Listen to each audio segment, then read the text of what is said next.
Hello दोस्तों, जय हिंद। उम्मीद आप सब लोग मस्त होंगे और अपने पढ़ाई में व्यस्त होंगे। चलिए आप सभी को आज साइंस का क्लास लिया जाएगा, ठीक है ना। और एक इसके लिए रेलवे एएलपी के लिए और रेलवे ग्रुप डी के लिए। और पता ना कि एएलपी के बाद फिर टेक्नीशियन की भी भर्ती जल्दी आने वाली है और ग्रुप डी की भी, और साथ में जेई वालों के भी आएगा। और इन सभी परीक्षाओं में जो प्री का परीक्षा होता है, रेलवे ग्रुप डी में तो अभी तक एक ही परीक्षा होता है, बाकी सभी के प्री और मेंस दोनों होते हैं, ठीक है ना। और इन सभी में साइंस का रोल अच्छा खासा होता है। जैसे एएलपी में 20 क्वेश्चन पूछा जाता है, ग्रुप डी में 25 क्वेश्चन पूछा जाता है। तो ये साइंस क्वेश्चन जो होता है वो अलग आता है, ठीक ना। और उसमें फिजिक्स, केमिस्ट्री और बायोलॉजी होता है, ठीक है। चलो तो शुरू करते हैं। पहले इसमें क्या करेंगे, देखो आप लोगों को सबसे पहले कुछ ना कुछ कॉन्सेप्ट भी पढ़ाएंगे और कॉन्सेप्ट के साथ साथ आप लोगों की प्रैक्टिस भी कराएंगे, यानी ऑब्जेक्टिव क्वेश्चन के माध्यम से, ठीक है ना। और क्वेश्चन की पूरी डिटेल के साथ आपको बताया जाएगा, ताकि एक क्वेश्चन अगर आप समझें तो उससे कई क्वेश्चन आपको समझ में बातें आ पाए, ठीक है ना। तो शुरू किया जाना। तो सबसे पहले कुछ बातें बेसिक में समझ लेते हैं। तो क्या है विज्ञान ना। अब जाहिर सी बात है, इसके पहले विज्ञान का नाम तो सुनबे किए होगे कभी कभी, ऐसा तो है नहीं कि विज्ञान का नाम ही नहीं जान रहे हो। तो विज्ञान कहते किसे हैं, परिभाषा जान रहे होगे। क्रमबद्ध सुसंगठित सुव्यवस्थित ज्ञान को विज्ञान कहते हैं। देखो परिभाषा नहीं पूछा जाएगा, लेकिन पूछा क्या जाएगा वहां से आओ शुरू करते हैं। देखो अब यहीं से कहानी शुरू हो जाएगी, जो तुम लोगों में प्रश्न बनता है यहीं से शुरू हो जाएगा, ठीक ना। तो विज्ञान कौन कौन से पार्ट में है, तो पहला कौन है, भौतिकी है, यही ना। फिर कौन है, रसायन है। उसके बाद से कौन है, जीव विज्ञान।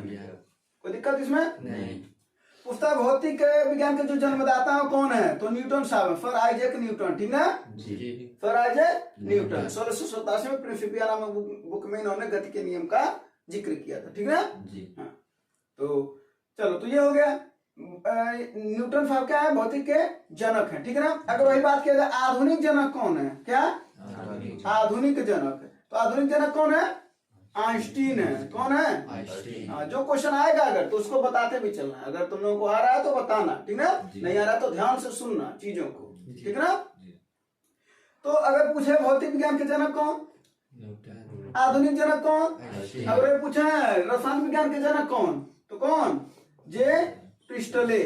और इन्होंने ऑक्सीजन की खोज भी किया था, याद रखे रहना, ठीक है। और आधुनिक जनक कौन है, तो आधुनिक जनक की बात किया जाएगा तो लेवासियर। कौन, लेवासियर। कौन, और जीव विज्ञान के जनक अरस्तु। कौन, ठीक है ना। तो यहां से जनरली आपके 5 क्वेश्चन बन सकते हैं। 5 तैयार है ना, तो बताओ जरा सा। अब जन्मदाता कौन भौतिक विज्ञान के, आधुनिक जन्मदाता, रसायन विज्ञान के जन्मदाता, आधुनिक लेवासियर या लेवासिए दोनों लिखा जाता है, ठीक ना। जीव विज्ञान के कोई दिक्कत है यहाँ पर। तो बहुत बेसिक सा बात समझ में आ गया। तो इन तीनों पार्ट में हम लोग कौन सा शुरू किया जाएगा, पहले भौतिक, ठीक ना। तो अब इसके बारे में समझा जाए। चलो, तो भौतिक विज्ञान कहाँ से शुरू होता है, तो जो सबसे पहला चैप्टर है तुम लोगों का वो है मापन, या ठीक है, या मात्रक और मापक यंत्र। ये तीनों चीजें पूछा जाता है, ठीक ना। चलो वहीं से शुरू करते हैं। तो मात्रक, ठीक है ना जी। और आप सभी को पता होगा कि मात्रक कितने हैं कुल, बताओ कितने मात्रक हैं कुल। मूल मात्रक, देखो मात्रक क्या है, 2 प्रकार के हैं, एक मूल मात्रक है और एक, तो मूल मात्रक पर चर्चा करते हैं, ठीक है ना। तो देखो अभी बताने के बाद से, मूल मात्रक को बताने के बाद से क्यों ऐसा बता रहा है, क्योंकि बीमा के लिए ना बहुत ज्यादा जरूरी होता है मूल मात्रक को थोड़ा समझना, ठीक ना। और बीमा वाला क्वेश्चन आता है कि नहीं आता है, आता है ना। तो चलो देखो, तो मूल मात्रक, तो मूल मात्रक में सबसे पहला कौन सा है, लंबाई। चलो समय लिखिए, समय, समय का मात्रक क्या हो गया, सेकंड हो गया। फिर कौन हो गया, लंबाई, लंबाई का मात्रक क्या हो गया, मीटर हो गया। फिर कौन हो गया, द्रव्यमान, द्रव्यमान का मात्रक क्या हो गया, किलोग्राम हो गया, ठीक ना। ये मूल मात्रक हैं, और 7 मूल मात्रक हैं। ये सब मूल मात्रक, बाकी जितने भी आते सबके सब व्युत्पन्न मात्रक है, ठीक है ना। हाँ, तो इन्हीं के सहायता से बनाए जाते हैं व्युत्पन्न मात्रक। फिर कौन हो गया, विद्युत धारा। विद्युत धारा का मात्रक कौन, एम्पीयर। तुम लोग को भी थोड़ा थोड़ा याद है ना जी। विद्युत धारा का मात्रक एम्पीयर। फिर कौन हो गया, ताप का मात्रक। अच्छा, यहाँ पर एक क्वेश्चन पूछा जाता है ताप का एसआई मात्रक क्या होगा, ध्यान से सुनना। क्वेश्चन क्या है, ताप का एसआई मात्रक क्या होगा, ठीक है। अब ताप की मात्रक कई होते हैं, केल्विन होता है, ठीक ना, डिग्री सेल्सियस, उसी को डिग्री सेंटीग्रेड बोलते हो, डिग्री सेल्सियस बोलो या तो डिग्री सेंटीग्रेड बोलते हो। तो एमकेएस पद्धति में इसका मात्रक डिग्री सेंटीग्रेड होता है, लेकिन एसआई पद्धति में इसका मात्रक केल्विन होता है। ठीक है, अभी थोड़ा सा पद्धतियों के बारे में भी थोड़ा चर्चा कर देंगे ताकि चीजों को थोड़ा सा समझ पाओ कि पद्धति क्या है ये। ठीक है ना, चलो तो ताप का मतलब क्या हो गया, केल्विन। फिर अगर ऐसा पूछेगा तो केल्विन ही मारना, ठीक है ना, डिग्री सेंटीग्रेड ना मार देना। फिर कौन है भैया, ज्योति तीव्रता। ज्योति तीव्रता का मतलब क्या होता है, कैंडेला। ठीक है, कैंडेला। ये क्वेश्चन पूछा गया है, ठीक है। फिर कौन है, पदार्थ का मात्रा। पदार्थ की मात्रा, इसका क्या होता है, मोल। या इसी को कभी कभी कहते हैं पदार्थ की मात्रा, पदार्थ का परिमाण। ठीक है ना, कोई दिक्कत नहीं। तो ये होते हैं मात्रक। और वहीं पर व्युत्पन्न मात्रक की बात किया जाए तो इसके व्युत्पन्न मात्रक कौन है, दो मात्रक हैं। कौन कौन, कोण मात्रक किसका क्या होता है, रेडियन। और एक कौन होता है, घन कोण। इसका मात्रक क्या होता है, स्टेरेडियन। ठीक है ना, तो ये चीजें पता होनी चाहिए। अब यहीं पर हमने क्या बोला है, थोड़ा पद्धतियों के बारे में चर्चा कर ली जाए तो देखो कौन कौन सी पद्धति होती है। एक होती है एमकेएस, क्या होती है, एमकेएस। एक होता है सीजीएस, क्या होता है, सीजीएस। फिर होता है एमकेएस से, और एक होता है एसआई। एमकेएस का मतलब क्या होता है, एम माने मीटर, ठीक है, इसको लिखना है मीटर। किलोग्राम, के माने किलोग्राम, और एस माने सेकंड। यानी ऐसा मात्रक जो मीटर, किलोग्राम और सेकंड में है, वैसे मात्रक कौन कहते हैं, वो एमकेएस पद्धति में है। बोलो जी, समझ में आया जी। अगर वहीं पर बात किया जाए सीजीएस, तो सी माने क्या हो जाएगा, सेंटीमीटर, जी माने ग्राम, और एस माने सेकंड। यानी ऐसा मात्रक जो सेंटीमीटर, ग्राम और सेकंड में है, वो क्या कहलाता है, सीजीएस पद्धति का मात्रक कहलाता है। अगर वहीं पर बात करें एमकेएस पद्धति मात्रक, तो ये माने मीटर, के माने किग्रा, एस माने सेकंड, और ये माने एम्पियर, धारा। ठीक है, तो जो मात्रक मीटर, किलोग्राम, सेकंड और एम्पियर, इन सभी में वो एमकेएस पद्धति में होता है। ठीक है, जो सबसे ज्यादा मात्रक होते हैं किसमें होते हैं, एसआई और एमकेएस पद्धति में। ठीक है, एसआई क्या, सिस्टम ऑफ इंटरनेशनल, यानी ये जो यूनिट एक है। जैसे कि अगर क्वेश्चन तुमसे पूछा जाए कि बल का मात्रक बताओ, बल का मात्रक बताओ, ठीक है ना। अब एक बात बताओ कि बल का मात्रक होता क्या है। इसको क्या किया गया कि जब बहुत बड़े मात्रक रहे तो उसको एक कर दिया गया, ठीक ना, तो उसको बोला गया एसआई पद्धति का मात्रक है। जैसे अब आओ यहाँ पर बल को पढ़ लेते हैं थोड़ा देरी, तभी इस बात को समझ जाओगे। ठीक है, तो ये बराबर क्या होता है, एम इंटू ए। जहाँ एम क्या होता है भैया, द्रव्यमान होता है, और ए क्या होता है, त्वरण होता है। ये होता है, यानी इसको लिख सकते हो द्रव्यमान गुणे त्वरण। और द्रव्यमान का मात्रक क्या होता है, किलोग्राम। और त्वरण का मात्रक क्या होता है, तो त्वरण बराबर होता है वेग बटा समय, या वेग में परिवर्तन बटा समय। क्योंकि कहते हैं ना कि वेग में परिवर्तन की दर को त्वरण कहते हैं। बोलो तो क्या हो जाएगा त्वरण, तो त्वरण का मात्रक होता है v बटा टी, अर्थात मीटर पर सेकेंड स्क्वायर। तो मीटर प्रति सेकेंड स्क्वायर, ठीक है। अब बताओ जरा सा, ये बल का कौन सा मात्रक है, ये बल का कौन सा मात्रक है, किलोग्राम में है, मीटर में और सेकंड में है, तो कौन सा मात्रक होगा ये, एमकेएस पद्धति का। यानी क्वेश्चन पूछा कि बल का एमकेएस पद्धति में मात्रक बताओ, क्या बताओगे, किलोग्राम मीटर प्रति सेकंड स्क्वायर।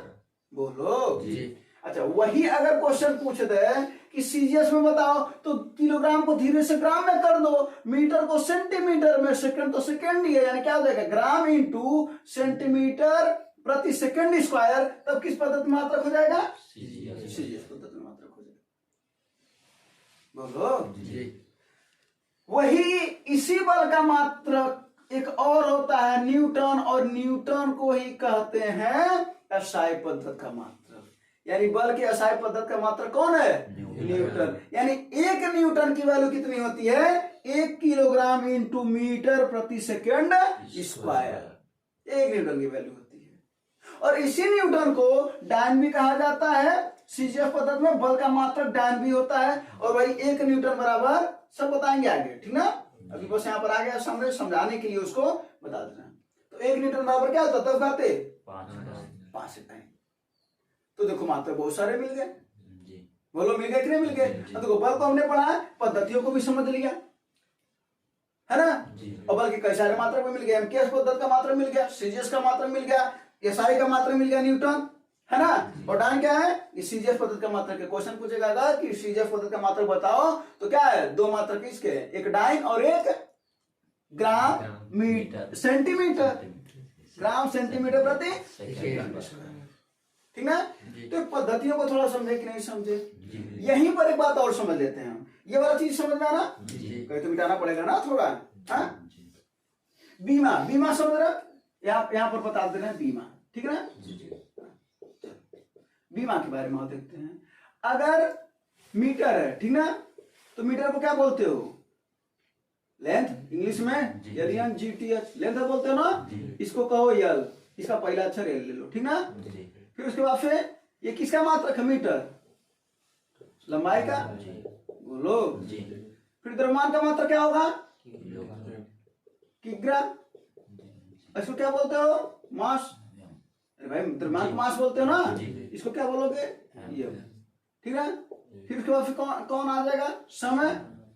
समय का मतलब क्या होता है, सेकेंड। इसको क्या बोलते हो, समय को टाइम। देखो लंबाई को बोलते हो लेंथ, द्रव्यमान को बोलते हो मास, समय को बोलते हो टाइम, और इसी को बोलते हो टी, ठीक ना। अगर वैद्युत धारा रहेगा तो धारा का मतलब क्या होता है, एम्पियर। इसको इसी से डिनोट करते हैं, ए से, एम्पियर, ए, ठीक है ना। तो क्वेश्चन क्या है, अभी नहीं क्वेश्चन, पहले थोड़ा कॉन्सेप्ट समझ लेते हैं कि बीमा कहते किसे हैं।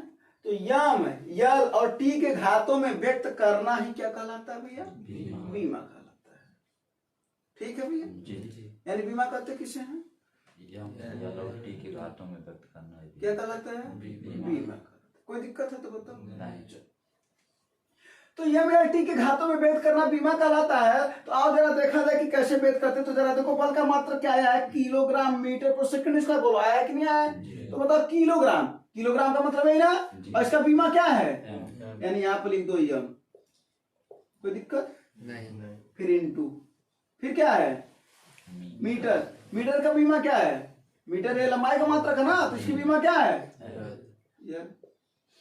प्रति, प्रति माने बटे ना, सेकंड, सेकंड यानी समय, समय की बीमा क्या है, और इसका क्या है, देखो अभी एक इत्मीनान से लिखे हैं, ठीक ना। अब देखो, अब सभी को एक पास कर दो, तुम्हें पता ना नीचे वाला घात अगर ऊपर जाएगा तो क्या हो जाता है, माइनस हो जाता है ना। नीचे प्लस है तो ऊपर माइनस, नीचे माइनस है तो ऊपर प्लस, क्या हो जाएगा, यम यल, और टी ऊपर जाएगा तो क्या हो जाएगा, टी पर माइनस। तो इसका बीमा क्या है, बल का बीमा, अब बताओ बीमा आता है कि नहीं आता है, बीमा समझ में आया कि नहीं आया। अगर तुम्हें फार्मूला पता है, बस फार्मूला पता, तो तुम्हें परिभाषा पता हो जाएगा, मात्रक पता हो जाएगा, ठीक है। कैसे, और एग्जांपल बताते हैं।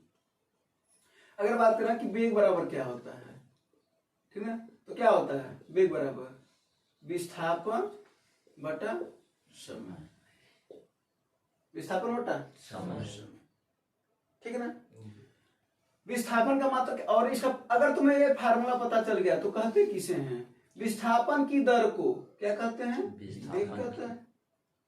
विस्थापन दर का मतलब होता है हमेशा समय से भाग देना, तो विस्थापन की दर को क्या कहते हैं, वेग कहते हैं। क्या कहते हैं, वेग कैसी राशि है, सदिश राशि, सब बताएंगे, जब राशि वैसे आएंगे तो सब बताएंगे, ठीक ना।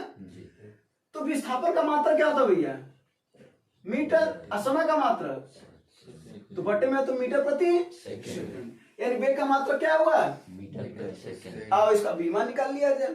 तो मीटर, मीटर माने है ना लेंथ, इसकी बीमा क्या होगी, यल, और नीचे टी है तो ऊपर जाएगा क्या हो जाएगा, टी पर माइनस, यानी एल टी पर माइनस।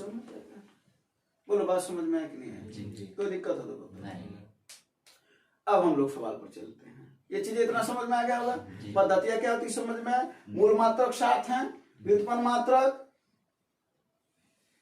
व्युत्पन्न मात्रक सो रहे हो, व्युत्पन्न मात्रक 2 है, कौन कौन से, कोण और घन कोण मात्रक रेडियन स्टेरेडियन। बीमा क्या होता है, एमएलटी के घातों में व्यक्त करना बीमा कहलाता है। उसके बाद समय क्या पता पद्धतियों के बारे में, हाँ तो ध्यान देना ज्यादातर क्वेश्चन पूछा जाता है एमकेएस पद्धति पर और एसआई पद्धति पर, ठीक है ना। तो क्वेश्चन शुरू किया जाए, चलो तो क्वेश्चन शुरू करते हैं। इसको नोट कर लिया, नोट कर लेना, ठीक ना। ऑनलाइन वाला का तो ठीक है, स्क्रीनशॉट ले लेंगे, है ना। हाँ और समझ में आया तो बहुत अच्छा। जो चीजें नोट करने लायक रहेगा वही नोट करना, ही नहीं कि पूरा का पूरा एकदम बना करके फिर तुम एक किताब लिख देना, ठीक ना, और राइटर का नाम नीचे डाल देना कि इसको हम लिखे हैं, है ना। हाँ जब नोट्स बनाओगे तो नोट्स जैसा होना चाहिए ना। अब नोट्स को किताब जैसा बनाओगे तो उससे बेहतर है कि क्या पढ़ लो, किताब ही पढ़ लो। हाँ ऐसा नहीं ना कि आप किताब से आप ज्यादा जानते हैं। हाँ हो सकता है आप रणछोड़दास सामलदास छाछड़ हो। हाँ तो जरा आओ क्वेश्चन पर, अब क्वेश्चन शुरू करते हैं। कुछ क्वेश्चन है, ठीक ना। चलो यहाँ तो समझ में आएगा। अब आते हैं क्वेश्चन लेते हैं, थोड़ा सा हैवीएस्ट क्वेश्चन शुरुआत में। क्वेश्चन है, पहला क्वेश्चन जरा देखो, निम्नलिखित में से इबादत की चादर। हाँ चलो, अरे बंद करो मोबाइल, मोबाइल का तुम लोगों का नहीं बंद रहता है। हाँ देखो क्या है, निम्नलिखित में से कौन सी शक्ति की इकाई नहीं है। तुम्हारे गाने के चक्कर में कॉपीराइट क्लेम इधर आ जाएगा, है ना। हाँ निम्नलिखित में से कौन सी शक्ति का इकाई नहीं है, क्या पूछा, शक्ति का इकाई। शक्ति को और समझ लेते। देखो एक होता ना आंसर बता देना, जब आंसर बता देना है और डायरेक्ट इसको बोलना कि ये इसका आंसर है, इसका आंसर, तो वो तो तुम भी कर सकते हो। हाँ फिर पढ़ने पढ़ाने का क्या मतलब रह जाएगा, फिर तो और रटने वाली चीज होगी, है ना। तो चीजों को हम लोग समझते हुए चलेंगे और देखा एक ही चीजों से कई चीजें मिलती हैं, ठीक ना। शक्ति का मात्रा पूछा तो शक्ति बराबर क्या होता है, शक्ति P होता है, तो P बराबर होता है W बटा T। और अभी बताए कि अगर बात करें T नीचे रहे, भाग दे रहा हो, तो उसको बोलते हैं दर। तो कार्य करने की दर क्या कहलाती है भाई साहब, देखो कितना आसान से परिभाषा तैयार हो गया। बोलो परिभाषा क्या बोले हैं, कार्य करने की दर। बाकी लोग सोए पड़े हो, कार्य करने की दर शक्ति कहलाती है, ठीक है जी। मात्रा की चर्चा करते हैं, ये कार्य है ना जी। और कार्य का मात्रा क्या होता है भैया, जूल। मात्रा तो बहुत होते हैं, वो भी बताएंगे वो सब, ठीक ना। कार्य का मात्रा क्या होता है जूल, और समय का मात्रा सेकेंड, यानी जूल प्रति सेकेंड। किसका मात्रक हुआ जी, ठीक है ना जी। फिर शक्ति का एक मात्रक होता है क्या, किलोवाट।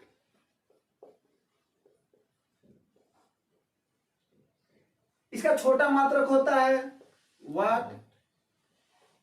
ये सब किसके मात्रक हैं, शक्ति के मात्रक है, ठीक है ना। अब क्वेश्चन क्या दे रखा है कि कौन सा शक्ति का मात्रक नहीं। अच्छा तुम्हें बता दें, शक्ति को एक चीज और कहते हैं। अगर क्वेश्चन पूछ देना तो तुम लोग को कंफ्यूज करने के लिए पर्याप्त है क्वेश्चन। क्वेश्चन पूछ दे जरा सा, उसमें ऊर्जा का मात्रक कौन है, तो तुम सोचोगे ऊर्जा की बात की जा रही है ना, बिल्कुल भी नहीं। उसमें ऊर्जा शक्ति को ही कहते हैं। शक्ति क्या कहलाती है, इसका दूसरा नाम क्या है, उसमें ऊर्जा, ठीक है। तो किलोवाट इसका मात्रक हुआ। अब एक जरा बात बताओ, अगर मैं यहां से P बराबर W बटा T करके इसका मात्रक निकाल लिए, जूल प्रति सेकंड निकाल लिए कि नहीं निकाल लिए, किलोवाट निकाल लिए, वाट निकाल लिए, और इसी को उसमें ऊर्जा भी करते हैं, बोलो जी। अगर हम यहीं से P को अगर हम इस तरीके से लिखते हैं कि W बराबर तो P इंटू T होगा, बोलो हाँ या नहीं जी। अब P का मात्रक अगर हम लिखे किलोवाट, इसका बड़ा मात्रक मान लो लिखे किलोवाट, तो इसका मात्रक क्या हो जाएगा, T का बड़ा मात्रक, T का घंटा होता ना, तो क्या मात्रक हो जाएगा, घंटा, किलोवाट घंटा। यानी W क्या है, कार्य, तो कार्य यानी ऊर्जा, ऊर्जा का जो मात्रक एक होता है क्या होता है, किलोवाट घंटा। और क्वेश्चन पूछा है ऊर्जा का व्यापारिक मात्रक क्या है, किलोवाट घंटा। और इसका कितना होता है, 1 किलोवाट घंटा में। अब देखो जरा सा, 1 किलोवाट घंटा बराबर क्या लिखोगे 1 किलोवाट गुणे 1 घंटा। 1 किलोवाट में कितना वाट? हाँ 10⁻³ और 1 घंटा में कितना सेकेंड? 3600 सेकेंड। बोलो यानी क्या आ जाएगा, ये वाट आ गया इंटू हाँ घंटा को तो सेकंड में बदल दिए, तो क्या हो जाएगा ये, अगर इसको हम चेंज कर देंगे तो 3 यहाँ पर है और 2 यहाँ पर, 3 2 5 और 1 दशमलव लगाएंगे तो कितना हो जाएगा 6, यानी 3.6 गुणे 10⁻6 8 अब हम अरबों करेंगे वाट इंटू सेकेंड। तेरा एक बात समझो, अब देखो किलोवाट घंटा किसका मात्रक हुआ कार्य का, हाँ वाट सेकंड किसका मात्रक हुआ, जूल किसका मात्रक हुआ, एक और होता है 1 जूल बराबर होता है 10⁻7 अर्ग। अर्ग किसका मात्रक हुआ, इन सभी के बीच में से भी एक क्वेश्चन छुपा हुआ है तुमसे, क्वेश्चन पूछे बताओ कार्य का एसआई पद्धति का मात्रक क्या है, बड़ा फन क्या हुआ है, सीजीएस पद्धति का मात्रक क्या है अर्ग। एमकेएस पद्धति का मात्रक बता दो, इसी का एमकेएस पद्धति का मात्रक बता दो, तो ऐसे नहीं बता पाओगे, ठीक है ना।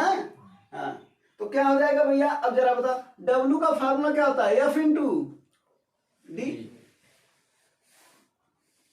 कार्य गुणे विस्थापन, अरे सॉरी बल गुणे विस्थापन, बल गुणे विस्थापन। जब हम बल करते हैं उस बल के द्वारा अगर विस्थापन हो रहा है तभी जाकर के हम कार्य कर रहे हैं, नहीं तो अगर हम दीवार को धक्का दे रहे हैं तो क्या अगर विस्थापन उसमें नहीं हो रहा है तो तुम्हें लग रहा है कि हम कार्य कर रहे हैं, लेकिन कार्य उसी में कंडीशन बताएंगे, जब कार्य आएगा तो पूरी उसकी कंडीशन बताएंगे, कब कार्य अधिकतम होता है कब कार्य न्यूनतम होता है ना। अब एक ही सवाल में पूरा का पूरा बताने लगेंगे तो तुम लोग भी बोर होने लगोगे, एक ही सवाल है ना, तो धीरे धीरे उसमें बताया जाएगा, इसमें बोर होने वाली बात है क्या, लेकिन तो W बराबर क्या है F इंटू डी। F का मात्रक क्या होता है, अभी हम लोग बल को पढ़े हैं, क्या है उसका मात्रक, एक न्यूटन, तो किस पद्धति में आया है। अच्छा एक बात बताओ, अगर तुमने बोला न्यूटन तो जरा एक बात समझो, न्यूटन इंटू क्या होता है, डी का मात्रक क्या होता है मीटर, विस्थापन है ना, तो ये न्यूटन इंटू मीटर किसका मात्रक आएगा जी, ये देखो एक और मात्रक मिल गया न्यूटन इंटू, ऐसे तो क्वेश्चन बनता है ना, मात्रक ऐसे तो क्वेश्चन बनते हैं, तो कार्य का मात्रक एक और कौन आ गया न्यूटन इंटू, अगर इसी न्यूटन को जब हम लोग बदले थे तो आया था किलोग्राम मीटर प्रति सेकंड स्क्वायर, अब इंटू मीटर है तो किलोग्राम किग्रा, सीधा लिखते हैं क्या किग्रा इंटू मीटर प्रति सेकंड स्क्वायर यानी बटा सेकंड स्क्वायर, और एक और मीटर है ना ये, तो कितना हो जाएगा किग्रा मीटर स्क्वायर प्रति सेकंड। ये कार्य का मात्रक है, और कार्य का मात्रक भी यही है और ऊर्जा का भी मात्रक यही है, कार्य करने की कुल क्षमता ऊर्जा कहलाती है ना। ऊर्जा न तो नष्ट होती है न ही उत्पन्न की जा सकती है, एक रूप से दूसरे रूप में परिवर्तित किया जा सकता है, ऊर्जा संरक्षण का सिद्धांत कहलाता है, छोड़ो उसको अभी। तो कार्य का मात्रक देखो क्या क्या आ गया, तो कार्य का मात्रक आ गया किलोग्राम मीटर प्रति सेकंड स्क्वायर, ये कौन सी पद्धति का मात्रक है, एमकेएस पद्धति का है कि नहीं है, अभी भी समझा रहा है एमकेएस पद्धति। अब इसकी बीमा पूछेगा, अब देखो अब तुम बीमा बता दोगे तो बीमा क्या होगा इसका, यम है ना वो, तो यम और वो क्या है स्क्वायर ना, और टी ऊपर जाएगा तो क्या हो जाएगा,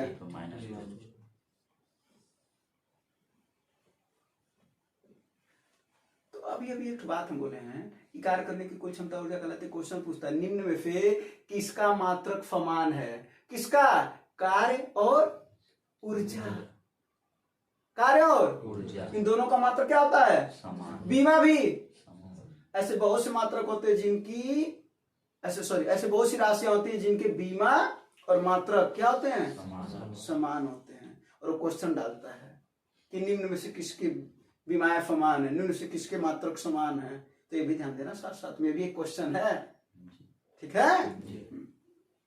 क्या हुआ वो? हाँ, बड़ा खतरनाक नजरों से देख रहा है। तो किलोग्राम मीटर स्क्वायर प्रति सेकंड स्क्वायर, क्लियर हो ना? इसके लिए हम कैसे पता का मतलब है बीमा यहाँ पर आ गया। तो हम लोग कहाँ पढ़ चुके हो? हाँ, अब चलो कंक्लूड करना है। तो शक्ति का मात्रा क्या पढ़ा हम लोग? जूल प्रति सेकंड। हाँ, और सोचो अभी शक्ति का मात्रक और क्या आ सकता है? जो जूल को रखोगे, एक जूल की वैल्यू कितनी होती है? यही है ना जूल? जूल किसका मात्रक है? ऊर्जा का ना? हाँ, तो जो अगर हम रखेंगे तो न्यूटन इंटू मीटर, वहां से एक और मात्रक आ जाएगा। और क्वेश्चन ऐसे पूछता है, कहता निम्न में से कौन एक मात्रक नहीं है? 3 तो होगा, 1 तो नहीं होगा। अब देखने से लगेगा कि अरे यहाँ पर न्यूटन कैसे आ सकता है? कहाँ नहीं आ सकता है? अगर डब्ल्यू को एफ इंटू डी लिख देता तो कैसे नहीं आ सकता है? कहाँ नहीं आएगा? कहाँ नहीं आएगा बताओ? न्यूटन इंटू मीटर प्रति सेकंड कहाँ नहीं आएगा? आएगा कि नहीं आएगा? ये मात्रक है कि नहीं है? ये समझे बात? बिल्कुल है। चलो, तो शक्ति का मतलब, अच्छा अब क्वेश्चन का आंसर ले लिया जाए। बहुत देर हो गया ना क्वेश्चन पर। तो क्या है? शक्ति का इकाई कौन सा नहीं है? अब बताओ तुम लोग कौन सा नहीं है? अच्छा हाँ, शक्ति का इकाई एक और होता है अश्व शक्ति, वो भी शक्ति की ही इकाई है, ठीक है। और एक अश्व शक्ति बराबर कितना होता है? 746 वाट, ठीक है। एक हॉर्स पावर की वैल्यू कितनी होती है? 746 वाट। ये शक्ति का बड़ा मात्रक होता है। तो शक्ति का बड़ा मात्रक अश्व शक्ति, ठीक है ना।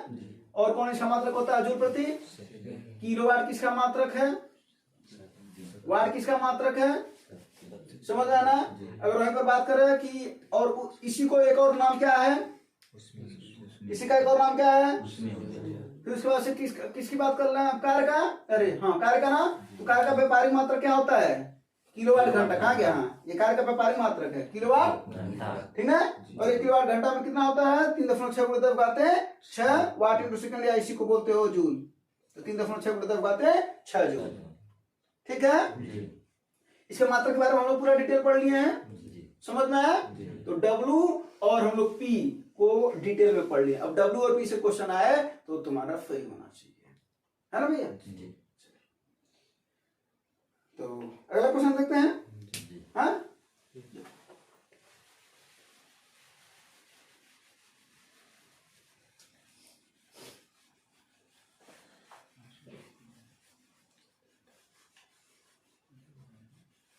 देखो ये इस वजह से बताया गया है क्योंकि ये एक दूसरे से चीजें इंटरलिंक करती हैं, ठीक है ना जी। हाँ, और वो इंटरलिंक समझ पाओ तो शुरुआत से ही समझोगे तो ज्यादा बेहतर है ना जी। अब ऐसे सोचो कि एक क्वेश्चन पर कितना ज्यादा समय लगाया जा रहा है, वो इंटरलिंक के लिए। और जब वही चीज समझ में आ जाएंगी तो फिर बहुत सारे क्वेश्चन लगा दोगे, ठीक ना। रेलवे ग्रुप डी का क्वेश्चन था, उसमें ऊर्जा का कौन सा मात्रक है? तो उसमें ऊर्जा ये भी बताया, उसमें ऊर्जा को क्या कहते हो? शक्ति कहते हो। जो शक्ति के मात्रक हो उसमें ऊर्जा की मात्रक है ना जी। तो अगला क्वेश्चन पर चर्चा करते हैं। अगला क्वेश्चन देखो करा, प्रेरित विभवांतर का एसआई मात्रक क्या है? प्रेरित विभवांतर यानी विभवांतर का मात्रक है, जरा देखो। अब विभवांतर की परिभाषा थोड़ा सा समझ लिया जाए तो अभी समझ में आ जाएगा। ए बी कर लेते हैं, ठीक ना।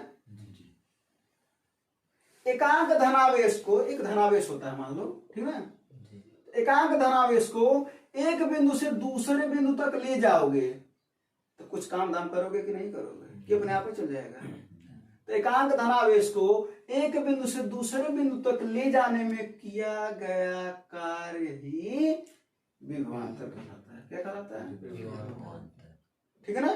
तो विभवांतर को डेल्टा भी कहते हैं। डेल्टा भी अर्थात V2 माइनस V1, अंतिम वाला माइनस पहले वाला, ठीक है ना।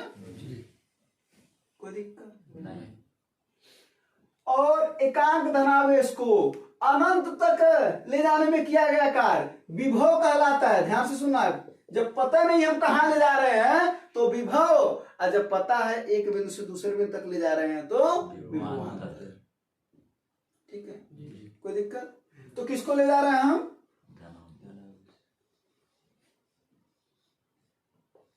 तो V बराबर क्या होता है? Q बटा T, ठीक ना। यानी एकांक धनावेश को यानी आवेश की दर क्या कहलाती है? भी तो कह सकते हैं क्या? विभवांतर, ठीक ना। विभव और विभवांतर का मात्रक एक ही होता है, ठीक ना। तो इसका एसआई जो मात्रक होता है वो होता है वोल्ट। क्या होता है? वोल्ट। वाट तो शक्ति का मात्रक होता है, तो वोल्ट इसका मात्रक होता है। और इसी को एक और कह सकते हो तो क्यों क्या कहते हो? गुलाम, क्यों आवेश है ना। आवेश का मतलब क्या होता है? कूलाम बटा सेकंड। यानी कूलाम प्रति सेकंड इसका एक और मात्रक आ गया। ठीक है, जी। तो क्वेश्चन क्या था तुम्हारा, प्रेरित विभवांतर की एसआई का क्या है इसका, भी यानी वोल्ट। ठीक ना, तो ध्यान देना। ठीक है ना, अच्छा एक और मात्रक क्या है, कूलाम प्रति सेकंड। और यहां से अगर क्यू का वैल्यू निकालो तो क्या हो जाएगा, v इंटू टी।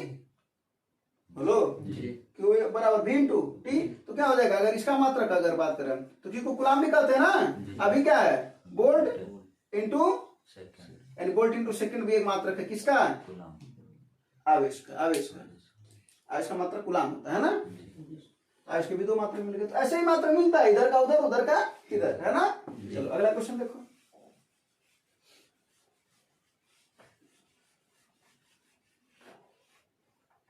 अगला क्वेश्चन देखो क्या कर रहा है, अरे प्रतिरोधकता की एसआई इकाई क्या है। क्या बोला, प्रतिरोधकता। ध्यान से सुनना इस बात, इस शब्द को, प्रतिरोधकता और एक होता है प्रतिरोध, दोनों में अंतर है।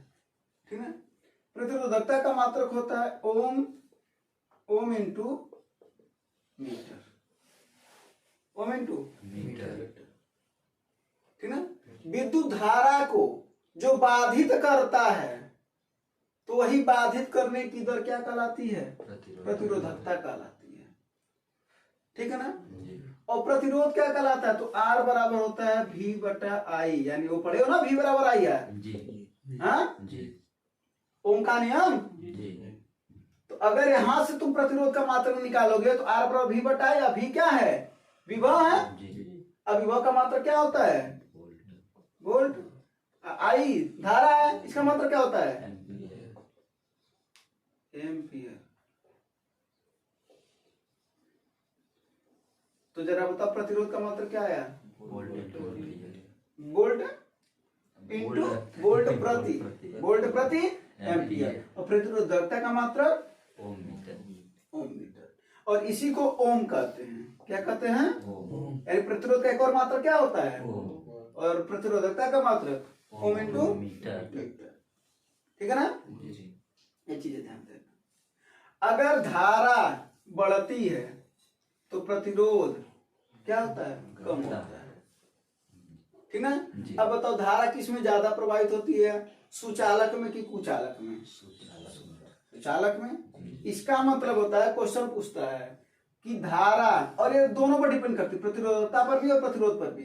तो क्वेश्चन पूछता है कि अगर सुचालक वस्तुओं में प्रतिरोधकता का मान क्या होता है, तो क्वेश्चन कहेगा बढ़ती है, प्रतिरोधकता बढ़ती है, घटती है, अपरिवर्तित रहती है, कुछ नहीं कर सकते। कैसे ना कुछ कहोगे। अब देखो, धारा अगर बढ़ेगी सुचालक में तो आर क्या होगा, कम होगा। हाँ, तो प्रतिरोध क्या होगा, कम। प्रतिरोधकता उसकी क्या हो जाएगी, कम हो जाएगी। और कुचालक वस्तुओं में धारा कम होती है तो प्रतिरोधकता क्या हो जाएगी, ये ध्यान देना इस बात का। ठीक ना जी। हाँ, ये इसके कॉन्सेप्ट से ग्रुप डी वाला देखो, एक चीज बता दे रहे हैं, तुम्हें लगता है कि छोटा है, लेकिन देखने में छोटा लगे, घाव करे गहरा गंभीर, है ना। हाँ, तो गंभीर घाव करता है क्योंकि कॉन्सेप्ट से क्वेश्चन बनाता है। वो कॉन्सेप्ट छोटे छोटे होते हैं लेकिन गजब क्वेश्चन बनाता है। ठीक है ना, तो ध्यान देना है बात है। तो इसमें हमने दो प्रश्न को बता दिया, एक और जो प्रश्न था, दोनों प्रश्न आपके सामने लगा दिए जाएंगे। ठीक है, तो प्रतिरोधकता की मात्रा क्या है, ओम इंटू मीटर, और प्रतिरोध का मात्रा क्या है, ओम और वोल्ट प्रति एम्पियर। फिर सेकंड क्या नाम है, वोल्ट प्रति एम्पियर। ठीक है, कोई दिक्कत है क्या। हाँ, और यहाँ से कई मात्रा देखो, फिर यहाँ पर भी फिर मात्रा मिल गया, किसका, विभव का। विभव का फिर मात्रा मिल जाएगा ना, क्या, आर इंटू आई, और आर का मात्रा क्या होता है, ओम, और आई का मात्रा तो क्या हो जाएगा, ओम इंटू एम्पियर। फिर उसका विभव का मात्रा, फिर वो क्वेश्चन पूछता है इनमें से कौन सा मात्रक नहीं है। फिर आई का यहाँ से निकालोगे तो आई बराबर क्या हो जाएगा, वी बटा आर।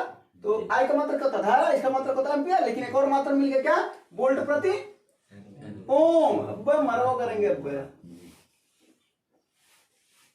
नहीं समझ में आ रहा है क्या चीज है, पहले बताओ। नहीं, जल्दीबाजी के लिए ना बताओ। अगर हम यहाँ पर आई का वैल्यू निकालेंगे तो भी बटा आर ना होगा, तो भी क्या है, विभव, या विभवांतर कर सकते हो, तो इसका मात्रा क्या होगा, वोल्ट, और आर क्या है, प्रतिरोध, इसका मात्रा क्या, अभी लिखो ओम, तो वोल्ट प्रति ओम। जी द्वितीय मात्रक है उसका, जी ठीक ना। जी ये जानते हो कब डालता है, जब वो कहता नहीं में से कौन इसका मात्रक है या कौन नहीं है। तो कौन नहीं है ना, उस वाले में 3 ठो डालता है ऐसे, तो लगता है ये कहाँ, ये तो अजीब टाइप का दिख रहा है, ये तो नहीं हो सकता है। हमारा दिल कह रहा है कि ये नहीं होगा। तुम्हारे दिल का हमेशा आंसर होता है, मात्र तुम्हारा दिल का हमेशा आंसर नहीं हो सकता, ठीक ना। हाँ, ये हो गया ना ये क्वेश्चन। चलो अगला क्वेश्चन, आवर्धन की कारा इकाई क्या है, ठीक ना।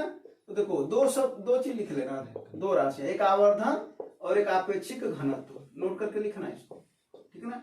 इन दोनों के मात्रक नहीं होते हैं, मात्रक विहीन राशि होती है, ठीक है ना। क्या होगा, हाँ ठीक है, अभी ले ले रहे हैं। मात्रक विहीन राशि होती है और इसकी बीमा भी नहीं होती है, ना इसका मात्रक होता है और ना इसकी बीमा होती है, ठीक है ना। ये मात्रक नहीं तो बीमा कैसे, समझ में। अच्छा, आवर्धन जब तुम्हें बताएंगे ना प्रकाश के बारे में, ठीक है, तो वहां पर बताएंगे आवर्धन क्या होता है उसका, -v/u। क्यों होता, मात्रक नहीं होता, वो हम बताता है। माइनस अभी क्या है, प्रतिबिंब की दूरी, और u क्या है, वस्तु की दूरी, है ना। दर्पण से कर सकते हो, प्रतिबिंब की दूरी, या लेंस से कर सकते हो, है ना। तो ये बताओ, ये भी एक प्रकार की दूरी है, तो इसका मतलब क्या होगा, चलो मान लेते हैं मीटर, मान लेते हैं मीटर, इसका मतलब क्या होगा, इसका भी मान लेते हैं मीटर। अब जरा बताओ, मीटर से मीटर कट गया, मात्रक भी कटते हैं, जैसे तुम्हारे आंखिक मान करते हैं मात्रक भी कटते हैं। तो जब ये कट गया तो बचा का तुम्हारा कुछ बचा, इस वजह से इसका मात्रक नहीं होता आवर्धन का। तो क्वेश्चन पूछता है आवर्धन, या इसी को बोलते हैं कभी कभी रेखीय आवर्धन, ठीक है। तो ध्यान देना है, रेखीय आवर्धन और आपेक्षिक घनत्व का मात्रक ना इसकी बीमा होती है, स्पष्ट हो। हाँ, तो अगला फल देखा जाए। अगला फल देखो क्या है, करा लेंस की क्षमता का मात्रक क्या है, बताओ।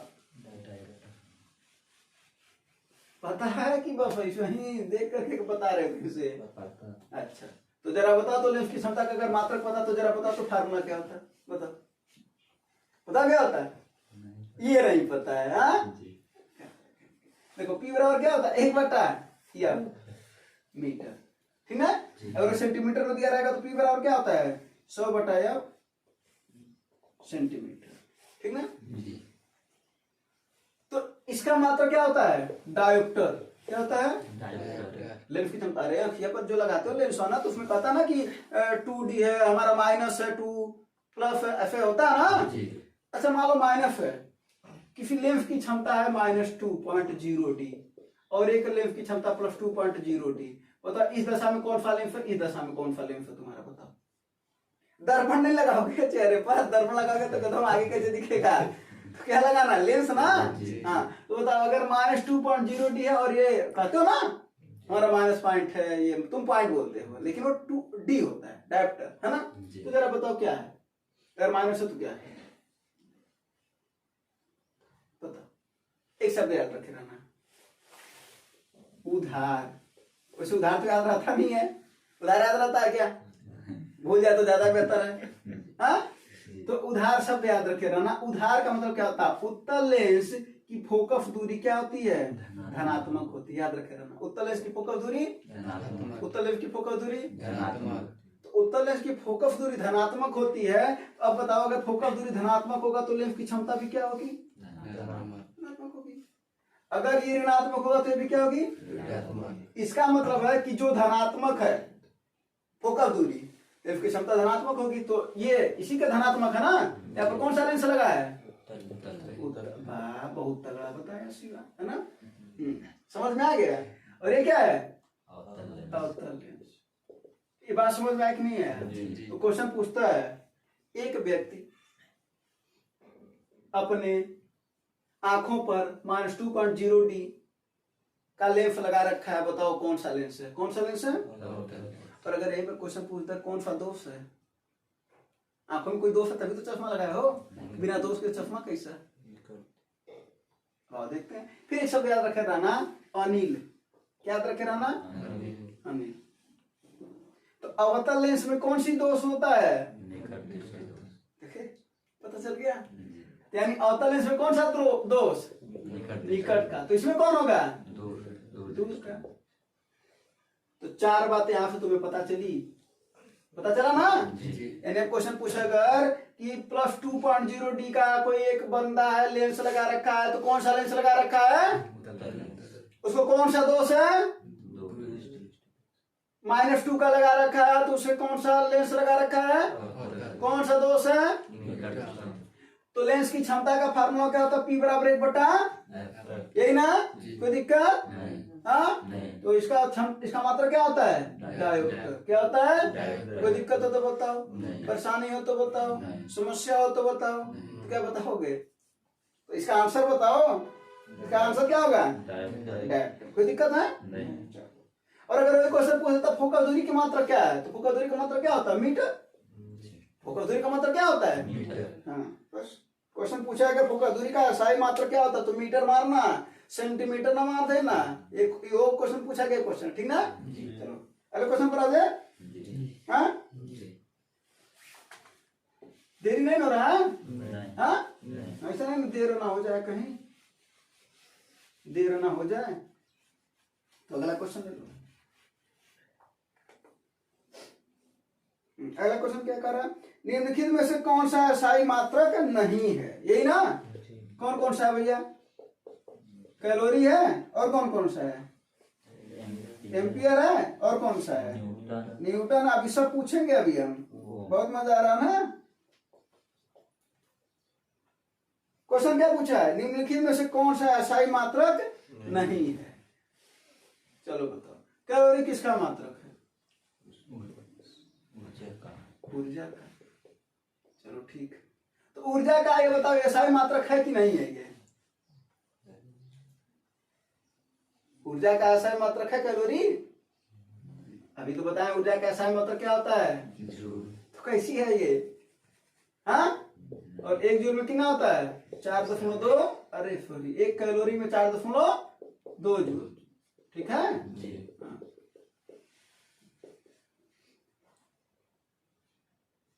तो ऊर्जा का मात्रा, अरे सॉरी, हाँ, ऊर्जा का मात्रक अस्थायी पदार्थ में क्या होता है, जूल, और ये कैलोरी उसका अस्थायी पदार्थ का मात्रक नहीं है। ये जरा बताओ, एम्पियर किसका मात्रक होता है, वैद्युत धारा का। न्यूटन किसका मात्रक होता है, अस्थायी पदार्थ का, अभी बताया ना, किसका मात्रक होता है, ये बल का। और ओम प्रतिरोध। हाँ, बहुत बढ़िया, अब पढ़ने का लग रहा है कि कुछ फायदा मिल रहा है ना। हाँ जी, तो इसका आंसर क्या होगा, तो छाप लो, याद है। अगला क्वेश्चन,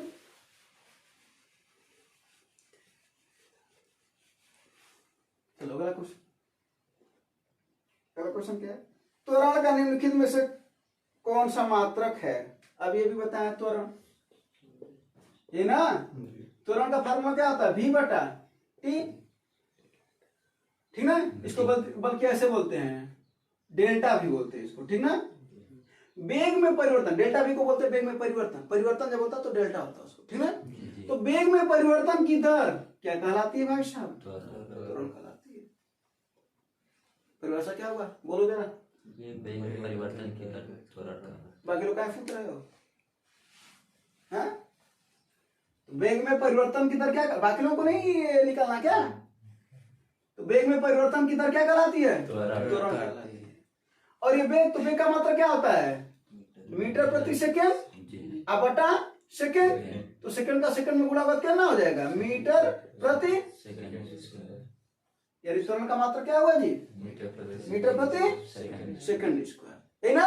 अगर पूछे बीमा क्या होगा, तो बीमा क्या होगा, इसका बीमा क्या होगा, यम। और ये, अरे यम कहाँ होगा, मरबो करेंगे अभी, यहाँ द्रव्यमान है क्या, खुद गलत करोगे है ना। हम तो डूबेंगे, तुम्हें डूबेंगे। तो यम क्या होगा, यल, और ये क्या होगा, T/-2, तो ये T/-2। अच्छा, कभी कभी इस रूप से देता है, देखो इधर यम पर 0, यल T/-2। बात वही हुआ ना, किसी भी अक्षर हो, मतलब मान हो, किसी भी मान पर अगर 0 घात है तो उसकी वैल्यू 1 होती है, इसका मतलब वो नहीं है ना। तो कभी कभी ऐसा दिया रहता है ऑप्शन में, क्योंकि MLT के घातों में व्यक्त करना बीमा कहलाता है ना, तो यम भी रहता है। वो अलग बात है, 0 घात है, 0 का मतलब भी तो कुछ होता है कि नहीं होता है, 0 का मतलब नहीं कुछ है, का तो 0 का कोई मतलब नहीं है, ठीक है, कोई बात नहीं है। तुम्हारा मान लेते हैं 1 महीने की सैलरी इतनी है, कितनी? 0 का मतलब नहीं है, बहुत सारा मतलब है, ठीक है ना। तो क्या पूछ रहा था, त्वरण का मात्रक ना क्या आएगा? मीटर प्रति सेकंड। कोई दिक्कत? अभी मैं बता दिया ना। अगला क्वेश्चन लेते हैं, बस 1-2 क्वेश्चन और, बस कुछ देर की खामोशी है ना, फिर 4 आएगा, मतलब तुम लोग फिर अपनी दुनिया में मस्त हो जाओगे, है ना। बस कुछ देर की खामोशी है, फिर शोर आएगा लोगों का, केवल वक्त आया था और तुम सभी का दौर आएगा। मेहनत करोगे तो दौर आएगा, और नहीं मेहनत करोगे तो फिर रिजल्ट आएगा, फिर उसके बाद फिर दौरा आएगा। दौरा जानते ना क्या कहते हैं? हाँ, दौरा का नहीं पता। चलो अगला देखो क्वेश्चन, कह रहा है रेडियो धर्मिता की एसआई इकाई क्या है? आप देख लो क्या क्या है ऑप्शन में, जरा बता दो तो।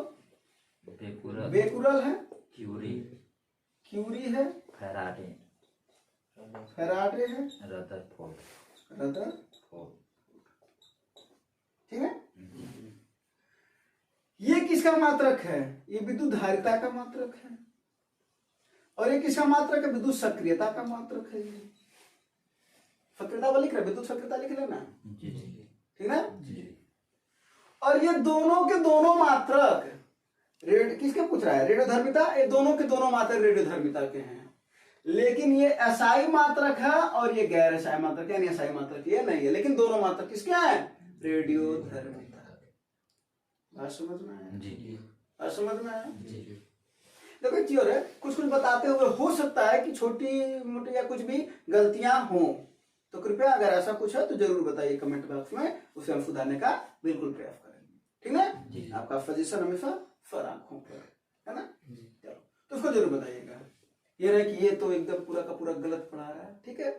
हो सकता है कि कुछ चीजें बोलते हुए हो सकता है कि कुछ गलत बोल दिए हो, तो उसको जरूर बताइएगा, उसको हम सुधार करेंगे, ठीक है। और पूरी कोशिश करेंगे कि कोई भी गलत इंफॉर्मेशन आपके पास ना जाए, ठीक है ना जी। तो बेकुरल और क्यूरी दोनों किसके मात्रक हैं? रेडियो धर्मिता के। एसआई मात्रक है, गैर एसआई मात्रक। फैराडे किसका मात्रक? फैराडे का मात्रक क्या है? सॉरी, फैराडे किसका मात्रक है? विद्युत धारिता का। रदरफोर्ड विद्युत सक्रियता का। कोई दिक्कत है क्या? परेशानी है क्या? नहीं। एक सवाल लास्ट है, ठीक ना। बस यही सवाल अंतिम, और यही सवाल भारी। तो भारी के से ज्यादा की भार का सवाल दिया ना, तो बताओ इसका मात्रक बताओ। भार का मात्रक क्या पूछा? भार का एसआई मात्रक ना। अब देखो भार को क्या बोलते हो भैया? भार क्या होता है बताओ? डब्लू वेट, और डब्लू का फॉर्मूला क्या होता है? डब्लू बराबर m इंटू जी, महात्मा गांधी, है ना। तो यह माने क्या होता है भैया? द्रव्यमान, और जी माने गुरुत्वाकर्षण। क्वेश्चन पूछता है कि बताओ भार का मान किस पर निर्भर करता है? तो किस पर निर्भर कर रहा है? गुरुत्वाकर्षण पर। और जी की वैल्यू कितनी होती है? 9.8 मीटर प्रति सेकेंड स्क्वायर, ठीक है। अच्छा एक जगह इसके पहले वाले फॉल में जगह नहीं बताते, त्वरण। कभी कभी क्वेश्चन पूछता है ऋणात्मक त्वरण को क्या कहते हैं? तो ऋणात्मक त्वरण को मंदन कहते हैं। क्या कहते हैं?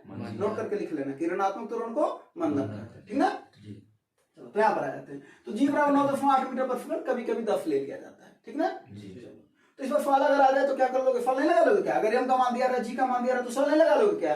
सॉल नहीं आता है क्या? आता है ना। तो इसका मात्रा क्या हो गया जी? किलोग्राम।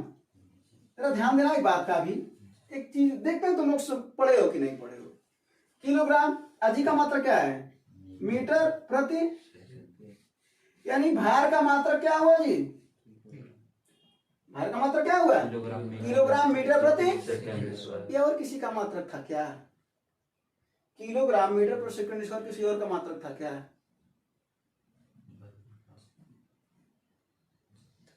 था तो, लेकिन याद नहीं आ रहा किसका। किसका था? बल का। किसका मात्रा? क्वेश्चन फिर बन गया कि नहीं बन गया? यानी जो बल का मात्रक है वही भार का भी मात्रक है, तो बीमा भी क्या होगा? बराबर होगा। देखो क्वेश्चन बन गया कि नहीं बन गया? एक जगह पर क्या था? किसकी बीमा और मात्रक समान थी? कार्य और ऊर्जा। है ना। जी यहाँ पर किसकी बीमार मात्रक समान है, भार का और बल का, है ना। जी बोलो जी तो ये हो गया क्या, इसका मतलब क्या पूछ रहा था ये, भार का एसआई क्या नाम है, एसआई इकाई क्या है। तो अब जरा बताओ किलोग्राम मीटर पर सेकंड स्क्वायर को तुम बोले क्या थे वहां पर बल में, ये तो एमकेएस पद का मात्रक है ना, तो इसी को क्या बोले थे तुम, न्यूटन। इसका एसआई मात्रक क्या हुआ जी, और अगर वही डायन दिया रहता तो डायन कौन सा पद्धति का मात्रक है, सीजीएस पद्धति, कौन सा सीजीएस पद्धति का मात्रक, ठीक है ना जी। तो इसका एमकेएस पद्धति का मात्रक क्या हुआ, किलोग्राम मीटर प्रति सेकंड स्क्वायर। और अगर वहीं पर किलोग्राम मीटर स्क्वायर प्रति सेकंड स्क्वायर था तो वही ऊर्जा का मात्रक था, ध्यान देना, यही पर स्क्वायर था तो ऊर्जा का मात्रक था, ठीक है, हाँ, याद कराते रहे। और न्यूटन किसका मात्रक है, भार का भी मात्रक है सहायक पद्धति का, और बल का भी मात्रक है, सीजीएस पद्धति का मात्रक है डाइन। स्पष्ट हो, इसका आंसर क्या होगा, न्यूटन। क्या होगा, और एमकेएस पद्धति का पूछता तो ये होता, बीमा निकालोगे कि नहीं निकालोगे, तो बता दिए हैं। एक लास्ट क्वेश्चन, इसका क्वेश्चन पूछता है कि अगर अब जैसे देखो डब्लू है, ठीक ना, अगर हम पृथ्वी से ऊपर जाएं तो डब्लू के मान में परिवर्तन होगा, है ना। तो क्वेश्चन पूछा था कि यदि आपका, और वो किस पर निर्भर करता है, जी पर, तो कहा था कि यदि आपका द्रव्यमान 50 किलोग्राम है तो चंद्रमा पर आपका द्रव्यमान कितना होगा, बताओ। तो एक चीज बताई दे रहे हैं, अच्छे से समझाना, द्रव्यमान नहीं चेंज हो सकता है, भार चेंज हो सकता है, द्रव्यमान नहीं, द्रव्यमान अपरिवर्तित रहेगा, चाहे तुम यहां रहो, चाहे तुम चंद्रमा पर रहो, और चाहे तुम आकाश में जाना चाहते हो, हाँ, जहां जितनी भी ऊंचाई पर जाओगे तुम्हारा द्रव्यमान नहीं बदलेगा, बदलेगा तो क्या, भार बढ़ेगा घटेगा, लेकिन द्रव्यमान, ठीक है ना, कोई दिक्कत है। तो जब गुरुत्व त्वरण जी का वैल्यू पढ़ाएंगे, जी के बारे में पूरा डिटेल, तो समय भार भी कवर हो जाएगा। जी का मान क्या होता है, नीचे आने पर क्या होता है, ऊपर जाने पर क्या होता है, ध्रुवों पर क्या होता है, विषुवतीय रेखा पर क्या होता है, सब होता है, लिफ्ट में चढ़ते तो क्या होता है, बहुत सी चीजें होती है, ठीक ना। हाँ चलो, तो ये चीजें समझ में आ रहा ना, कोई दिक्कत तो नहीं है ना। तो द्रव्यमान नहीं परिवर्तित होता, भार परिवर्तित होता है, ध्यान देना, क्वेश्चन पूछता है ऐसे, ठीक ना। क्वेश्चन दे देता है गुरुत्व त्वरण जी का मान 8 मीटर पर सेकंड है, ठीक ना, और एक व्यक्ति 50 किलोग्राम का है, तो बताओ चंद्रमा पर जा रहा है, ऐसे कह देता, ऐसा क्वेश्चन बनाता ना, ऐसी कहानी रखता है, जैसा लगता है कि कुछ और चीजें है उसमें। क्वेश्चन बोल देगा कि बताओ तो ध्रुवों पर इसका द्रव्यमान क्या होगा, भैया द्रव्यमान नहीं चेंज होता है, क्या चेंज होगा, क्लियर हो, कोई दिक्कत, चीजें समझ में आना। यही आज का लास्ट क्वेश्चन था, उम्मीद है कि सब चीजें समझ में आया होगा। समझ में आया होगा तो अपने ग्रुप डी वाले दोस्तों के पास, एलपी वाले दोस्तों के पास, है ना, तो जिनको जेई बनना होगा यानी जिनको साइंस पढ़ना होगा उनके पास शेयर जरूर कर दी। तो ऐसी तरीके से कांसेप्ट भी पढ़ाते रहेंगे, और फिर उसी कांसेप्ट से ताकि चीजें समझ में आए, फिर उसके क्वेश्चन भी कराते रहेंगे, और क्वेश्चन के जो ऑप्शन है उसको भी बताते रहेंगे, ठीक है ना। कोई दिक्कत तो नहीं ना, समझ में आना, नोट्स जरूर बना रखना, क्योंकि फिर पूछेंगे हम, ठीक ना, आप पूछेंगे नहीं बताने पर ध्यान देना, ठीक है ना। तो उम्मीद है आप लोगों को समझ में आया होगा, और आप लोगों को भी धन्यवाद, जय हिंद।